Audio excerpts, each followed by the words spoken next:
Invincible Season 2 just wrapped up and it was a wild ride. This review will be spoiler free, but I will get into spoilers at the end, so I will be giving a warning when that comes.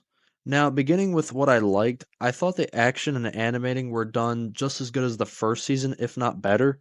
I also think that they did a good job of expanding the characters for the most part, with Invincible, obviously, Omni Man, but also with others that you wouldn't expect a whole lot, a bunch, like Alan the Alien and Immortal, which is not a spoiler because he was in the trailer. So yes, he is alive. And also others that I can't really remember off the top of my head, but they had a big character development that worked in the story. I also liked how much of a threat the Viltrumites posed and how much more capable they seemed against Invincible. I also liked how much more the Guardians felt more prominent rather than shadowed compared to the first season. There really isn't much else to say except the plot was unpredictable, and I also have to say I like how the brutality and the violence was much more present and was kind of like amped up more in this season, and it didn't never really felt as if the fights or deaths were something that had been used before. I also liked how there were so many perspectives from other characters and how it wasn't always invincible the whole time. One of the characters actually even gets their own dedicated episode. So yeah, they definitely try to incorporate a lot more characters other than just Mark in the story. I do have some complaints, but the truth is I can't really put my finger on why I like this season because there was just so much going on. They really fill your plate up with all the plot lines and different characters, and it is hard to remember what really is important in the show. Um, but now getting to my complaints, I'll get the obvious out of the way. What the hell were the people in charge of this show thinking when they decided to stop halfway through the show and go on a meaningless 4 month break, even though the rest of the show was already complete?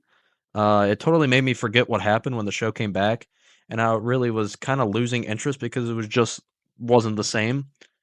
I did rewatch it during the break to refresh myself, but how lame and annoying is that? All right, now I will be getting into spoilers. So if you haven't seen the show yet and you don't want spoilers, just leave. But I'm getting into spoilers right now. So first, why is this show so bad at balancing the Viltrumite story and Angstrom Levy?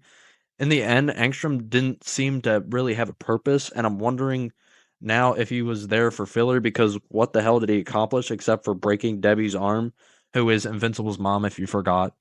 Yeah, I don't get his part at all.